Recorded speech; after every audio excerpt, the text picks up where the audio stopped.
cross. It's a fixture in many religions, not just those claiming to be Christian. If we were to ask people why do they use the cross, most people would say, well, it's because Jesus died on the cross. But did he? The short answer is no. Yet it is worshipped by people claiming to be Christian worldwide. How does that happen? Some people say that the Romans executed Jesus by hanging him on a cross made of 2 pieces of wood.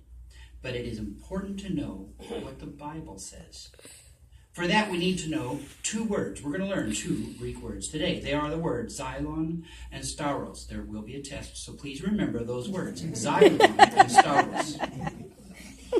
Now, we turn first of all to Acts 5:30, because at Acts 5:30, it does mention this right here.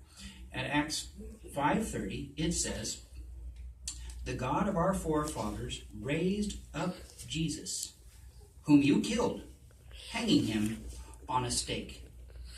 Now, in some Bibles, it will say cross at this moment. But if you notice, when we look at our Bible, there is a little asterisk there. If we touch that little asterisk, what does the word say? Tree. When we look at the Greek word for that, guess which one of those 2 Greek words that we're going to be quizzed on we find? We find the word stauros. Interesting. The word stauros means tree. The word xylon also means tree. Actually, when Jesus was hanged upon a tree, it says it was wood, tree, things made of wood, like trees or stalks. The plural of this word would be xyla, not xylon. So it meant 1 piece of wood. Both of these words were used by the Bible writers to describe the instrument of Jesus' death. It suggests 1 piece of wood, not 2. The Greek word stauros, according to the addiction or a reference work, means a pole in the broadest sense. So using stauros and xylon interchangeably means a wood tree, as if there were other kinds of trees. The Bible also relates the method of Jesus' execution to an ancient Israelite law.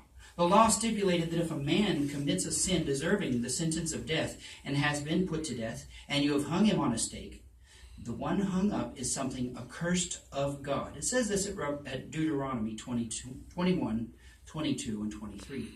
Now, when we refer to that law, let's think about this. If it was an accursed thing, imagine how much pain Jesus felt having been hung on that. For everyone in Jerusalem, every Jew knew that meant that person had been accursed. That's how come he said, "Please, if there's anything else, let this cup pass away from me." So it became a curse. But look at what happened. Let's turn to Galatians 3:13. And let's see how that became a blessing. Galatians 3:13 says this: "Christ purchased us, releasing us from the curse of the law, by becoming a curse instead of us. Because it is written, accursed is every man hung upon a stake." Or, guess what the word is? Xylon. So we see there that Jesus was hung upon a stake, a piece of wood, singular.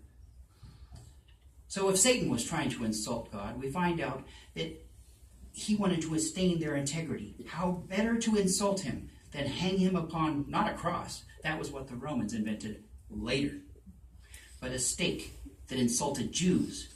Interesting historical note, in concentration camps during World War II, the Nazis would use the torture stake to offend Jews by executing Jews upon them. All this evidence then indicates that Jesus died upon a stake, a single piece of wood. So now the question is asked, why would anyone worship the cross? Why would such misinformation about the tree, xylon, stauros, be corrupted? Who stands to benefit? Would it not be the one who caused the death of Jesus in the first place? Satan. His enemy, who caused such a horrible method of execution to then be celebrated, deified, changed into something perverse, something even more offensive to Jehovah, and then cause it to be worshipped.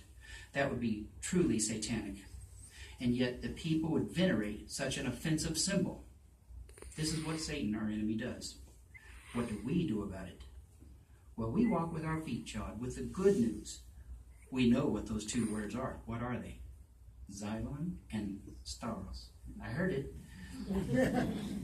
When we bring this truth to people, when we research, when we know what we're talking about and understand it, we no longer venerate the lie.